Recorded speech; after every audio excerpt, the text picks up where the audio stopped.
नमस्कार दोस्तों, मैं विजय प्रकाश यादव विज्ञान पाठशाला में आप लोगों का बहुत बहुत स्वागत करता हूं। जैसा कि आप लोगों को पता है, हम लोग रूस की क्रांति के विषय में पढ़ रहे थे, जिसमें अभी तक की क्लास में हम लोगों ने अक्टूबर 1917 की क्रांति के विषय में पढ़ लिया है।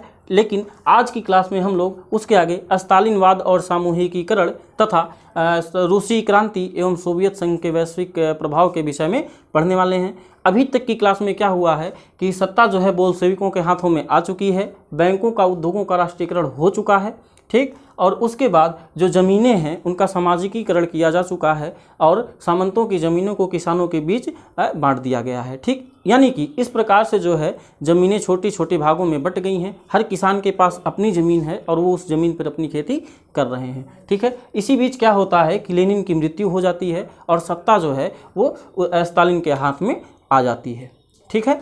अभी खेत जो है छोटे छोटे टुकड़ों में बटे हुए हैं और इसी के साथ 1927 और 28 में एक अन्न का संकट जो है रूस में आ जाता है। वही उसी रूस में आ जाता है जो रूस कभी अन्न का उत्पादन करता था और उसका निर्यात भी किया करता था। उसी रूस में आज अन्न का संकट उत्पन्न हो जाता है। तो स्टालिन को जब ये पता चलता है कि हमारे राज्य में अन्न का संकट उत्पन्न हो चुका है, तो स्टालिन को ये लगता है कि जो बड़े किसान हैं और जो व्यापारी वर्ग के लोग हैं, ये लोग जमाखोरी पे उतारू हो गए हैं, जिसके कारण हमारे समाज में अन्न की कमी उत्पन्न हुई है।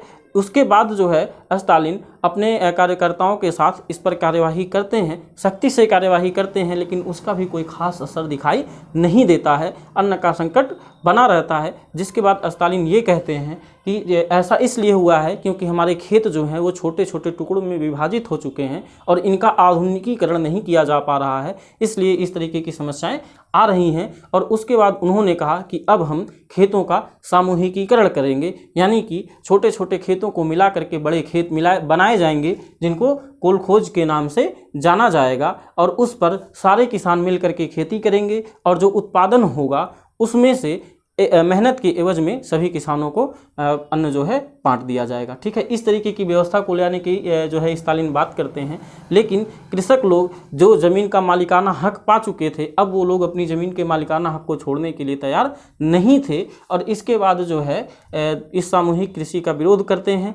इसके एवज में विरोध प्रदर्शित करने के लिए ये लोग अपनी मवेशियों को मारना प्रारंभ कर देते हैं। लगभग जो है 1/3 की कमी यहाँ की जो मवेशी थे उनकी संख्या में आ जाती है इस सामूहिक कृषि के विरोध के कारण, ठीक है ना। लेकिन ये जो है ले तो आते हैं, ये सामूहिक कृषि को अस्तित्व में ले आते हैं, सामूहिक कृषि की जाती है, लेकिन उसके बाद भी कोई खास परिवर्तन नहीं होता है, ठीक। ये जो है कुछ किसानों को ऐसा भी मतलब छूट दे रखे थे कि अगर आप सामूहिक कृषि नहीं करना चाहते हैं तो आप अकेले भी अपने खेत पर कृषि कर सकते हैं, लेकिन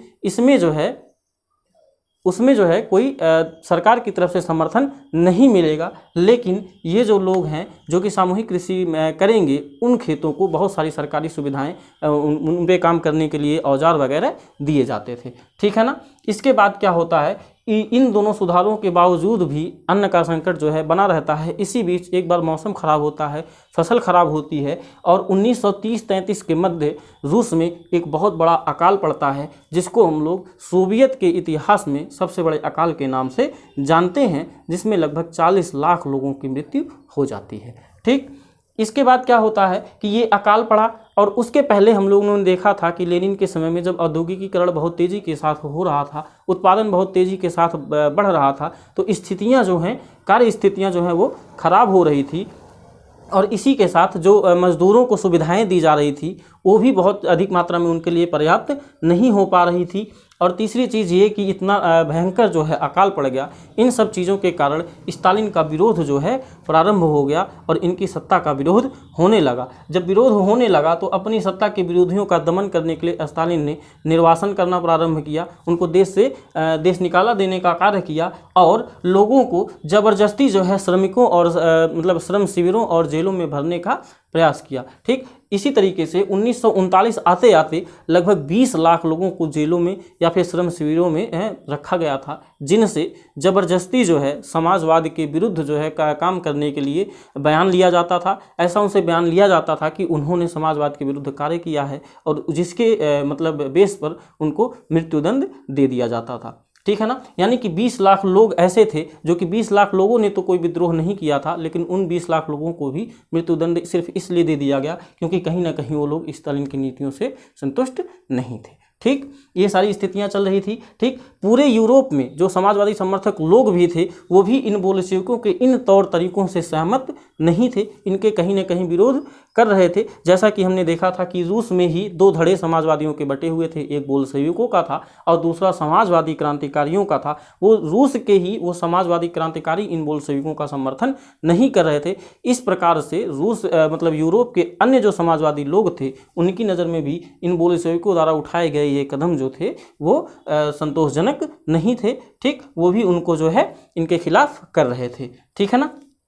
लेकिन इसके बाद भी इन बोल्शेविकों का समर्थन जो है, कम्युनिस्टों का समर्थन जो है यूरोप में धीरे धीरे बढ़ता जा रहा था, जिसमें हम लोग देखेंगे कि communist party of great Britain की स्थापना ब्रिटेन में होती है। ठीक, इसके अलावा जो एक conference of the peoples of the east होता है 1920 में, इसमें लगभग पूरे विश्व से प्रतिनिधि शामिल होने के लिए आते हैं, जो कि ये दिखाता है कि इन कम्युनिस्टों के समर्थन में भी यूरोप में लोग थे। ठीक है ना। इसके अलावा जो कॉमिंटर्न नाम की संस्था थी जो कि बोल्शेविकों को अंतर्राष्ट्रीय रूप से प्रदर्शन करने के लिए बनाई गई थी, उसमें भी पूरे विश्व से लोग सदस्य बने हुए थे। और ठीक इसके अलावा communist university of the workers of the east में सारे विश्व के लोग पढ़ने के लिए आ रहे थे और धीरे धीरे कम्युनिस्टवादी जो विचारधारा है इसका प्रचार पूरे विश्व में हो रहा था। ठीक, द्वितीय विश्व युद्ध के प्रारंभ होते होते उस समय तक ऐसी स्थितियां आ चुकी थी कि यूरोप के समाजवादी लोग भी, समाजवाद के समर्थक लोग भी ये जानने लगे थे कि यूएसएसआर में सब कुछ ठीक ठाक तो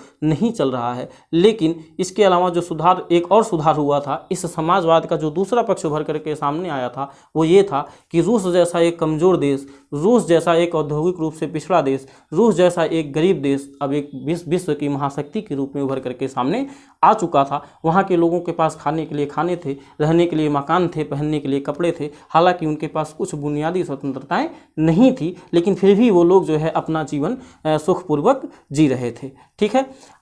उसके बाद लगभग 20वीं सदी के मतलब अंत तक यूएसएसआर की जो छवि थी वो पूरी तरीके से बिगड़ चुकी थी। उसके विषय में बहुत सारे नकारात्मकता जो है पूरे यूरोप में या फिर यूँ कहें कि पूरे विश्व में फैल चुकी थी। लेकिन इसके बाद भी ये जो समाजवाद है, इसकी जो विचारधारा है, इसके आदर्शों का सम्मान लोगों के मन में रहा और लोगों ने इस पर जो है अलग अलग प्रकार से विचार करने का प्रयास जारी रखा। इसके साथ ही हमारा ये जो रूस की क्रांति है ये चैप्टर अब यहीं पर समाप्त होता है। तब तक के लिए अगर ये वीडियो अच्छी लगी हो तो इसको लाइक करिए, चैनल को सब्सक्राइब करिए, अपने मित्रों के साथ इसको शेयर करिए। खुश रहिए, मस्त रहिए। नमस्कार, जय हिंद।